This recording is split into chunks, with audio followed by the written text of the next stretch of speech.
No food. Mom collapsed, came the urgent message from my daughter, Lily.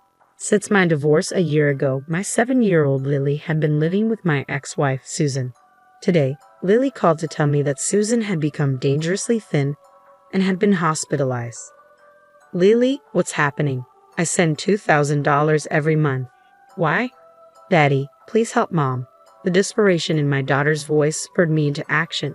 I left work early and rushed to the hospital where Susan had been admitted, praying for their safety as I hurried into a taxi. Upon arriving, I found my daughter in tears beside my mother-in-law. Susan lay in bed with her eyes closed, appearing to be asleep. How is Susan, Mother? I asked anxiously. It's a mess. Hospitalized for malnutrition. Pills are piling up. Malnutrition. She said she was on a diet and hardly ate. I told her many times to eat more. I couldn't believe she had neglected her health to this extent. Daddy, will Mom be okay? Lily's voice trembled with worry. Yes, sweetheart, she'll be fine. She just needs to rest in the hospital, and soon everything will be back to normal. Really? Lily clung to me, her tears quieting as she took comfort in my reassurance. A faint smile appeared on her face, but as I held her, I noticed something unsettling. Has Lily lost weight too? I wondered.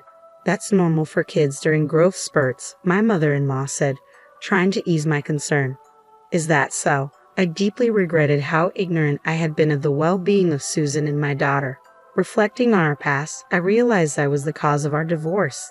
Back then, as a salesman in a major corporation, I was so busy that I could hardly come home. I left everything about the house and our daughter to Susan, neglecting my responsibilities as a husband and father. This neglect made Susan deeply upset, leading her to ask for a divorce. After the divorce, Susan and Lily moved back to her parents' home, where her father and stepmother lived. Her parents, who had married later in life, feared being alone in old age, so they welcomed Susan and Lily warmly despite Susan's worries about being a burden.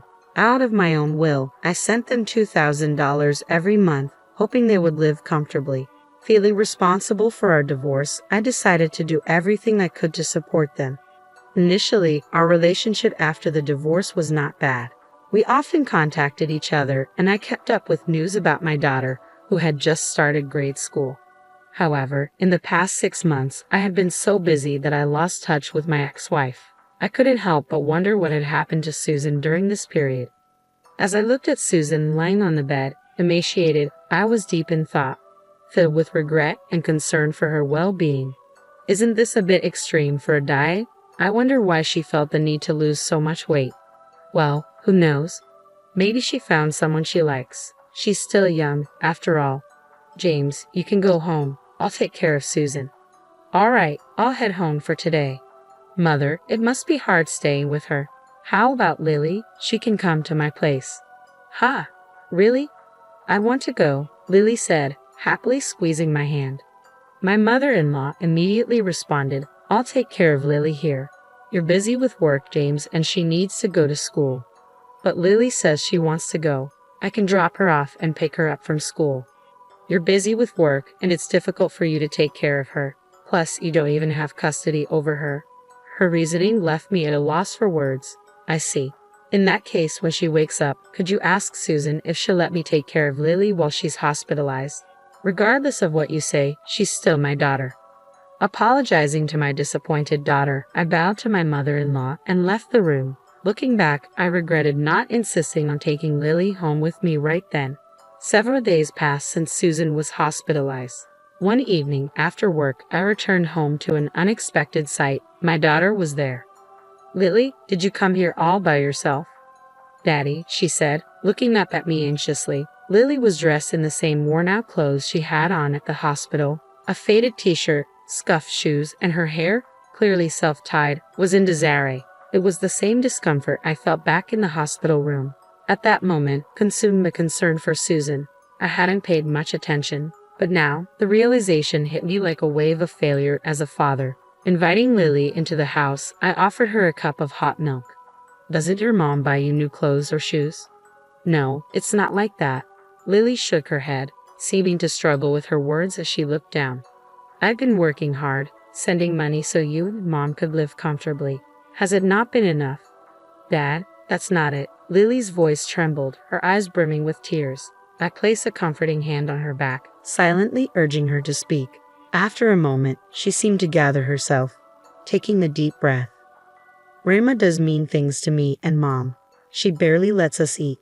No way. Is that really true about Grandma? It's true. I manage because I get lunch at school, but Mom's always hungry. That's why she collapsed. And Grandma goes out every night, and when she comes back in the morning, she always badmouths me and Mom. Since we moved in with Grandma, Mom has been treated like a servant every day. Lily's words, punctuated by tears and frustration, hit me like a ton of bricks. Could Susan's malnutrition be caused by her own mother? How could this happen? If I had stayed in contact, maybe I could have prevented this. Feeling a mix of frustration and helplessness, I bit my lip only to feel a small, warm hand gently touch mine. Dad, don't cry. My heart clenched as Lily bravely smiled at me, holding back her own tears. With her encouragement, I resolved to help my ex-wife and daughter. About a week later, I received a call from the hospital about Susan's scheduled discharge. Normally, the in-laws would have been the first to be informed, but I had made arrangements with the hospital to prevent that. I had become suspicious of my mother-in-law, noticing how she always obstructed my visits with Susan and limited our communication. Her incessant calls, even when Lily was staying with me, coupled with Lily's troubling stories, convinced me that something was amiss. So, I decided to take Susan directly to my house on the day of her discharge without informing my mother-in-law. When Lily and I arrived at the hospital, there was Susan, thinner, yet with a much healthier complexion than when she was admitted. "Thank you for coming to get me. I'm sorry for the trouble." Hearing Susan's voice properly after so long quickened my heartbeat. I was immensely relieved she was alive.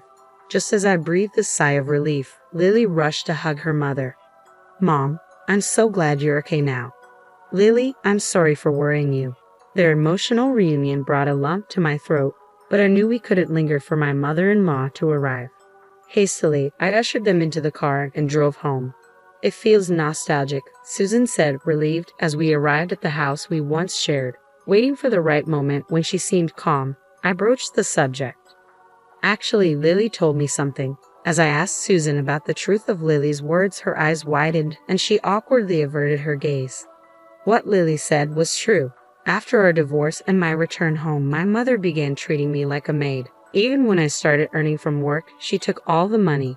There were even times she wouldn't let me eat because she claimed I didn't earn enough. "Why didn't you talk to me about it?"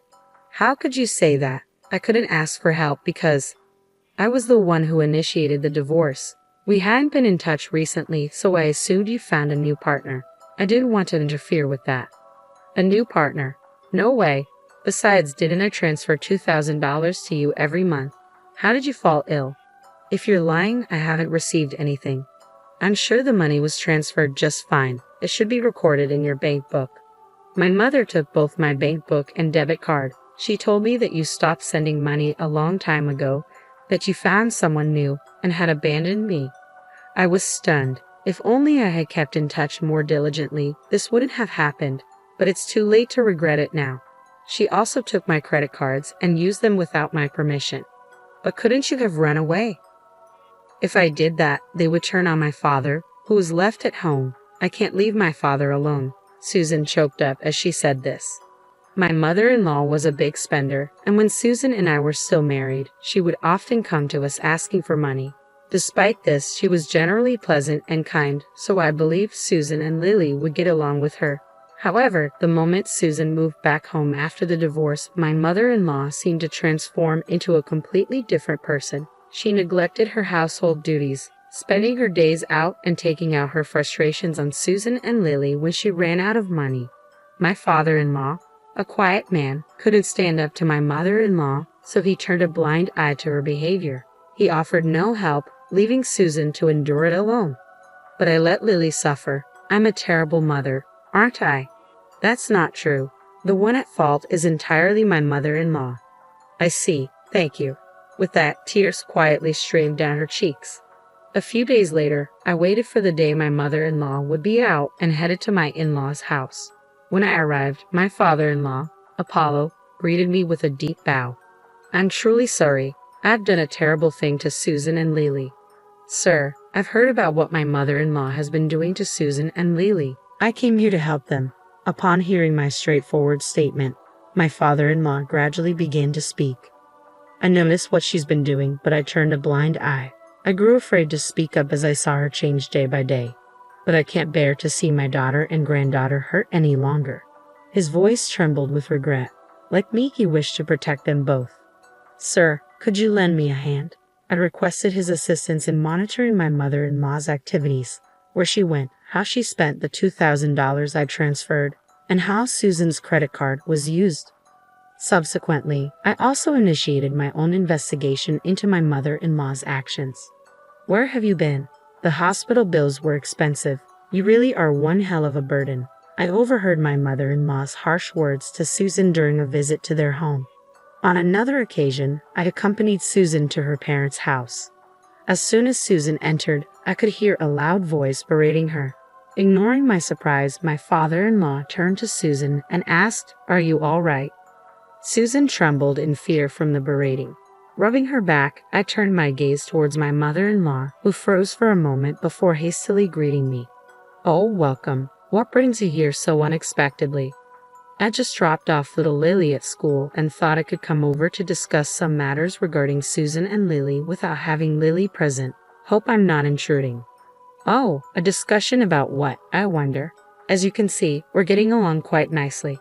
Saying that, my mother-in-law tapped Susan's shoulder, to which Susan clearly showed her discomfort.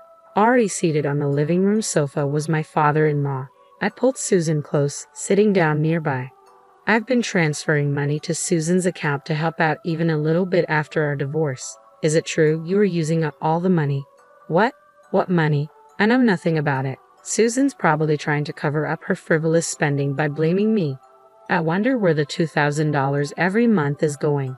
What a terrible daughter. As expected, my mother-in-law feigned ignorance, attempting to shift the blame onto my ex-wife. She likely thought she could evade responsibility, but I exchanged a glance with my father-in-law, who quietly nodded. The moment for retribution had arrived. "That's odd. You mentioned that $2,000 every month, but you told Susan that I stopped sending money and had abandoned her and our daughter, right?" My mother-in-law started trembling as I uttered those words. "That's what I heard from Susan. I didn't have control of my bank books or cards. You took them all. I couldn't possibly know about it. Besides, you've been using my credit card too, haven't you?" "I've received the receipts." "What exactly have you been using Susan's credit card and the $2,000 you receive every month for, mother-in-law?" To her question, my mother-in-law shook her head, insisting she didn't know. Of course, we expected her to play dumb. In the midst of this, my father-in-law brought something out from the back of the room. "Stop lying anymore." "What do you mean? Do you suspect me as well?" To my enraged mother-in-law, my father-in-law pulled out a few photos. "So that's where you've been going every night. You seem to have a favorite host at the nightclub. It appears you've been having a grand time using James's money and Susan's credit card. How did you?" My father-in-law and I looked into everything. Although we only had to follow you around since you were so careless, we figured out everything without much deep investigation. What's wrong with using my daughter's money? I should be allowed that much. Furthermore, it seems that wasn't enough money for you. You've been tricking money out of widowed men like my father, almost akin to marriage fraud, haven't you? Shut up. It's the victim's fault for being fooled.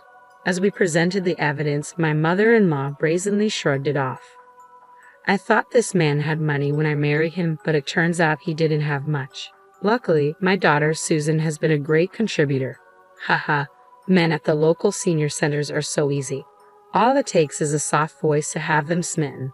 Hearing this, my father-in-law's jaw dropped to the ground. Susan and I were at a loss for words. "We're calling the police." "No, anything but that." At the mention of the police, my mother-in-law turned pale, but I went ahead and called them.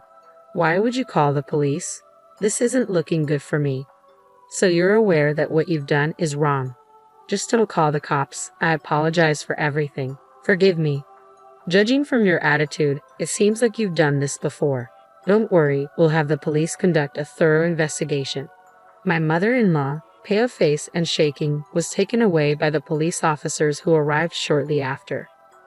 Apparently, my mother-in-law was arrested on charges of marriage fraud.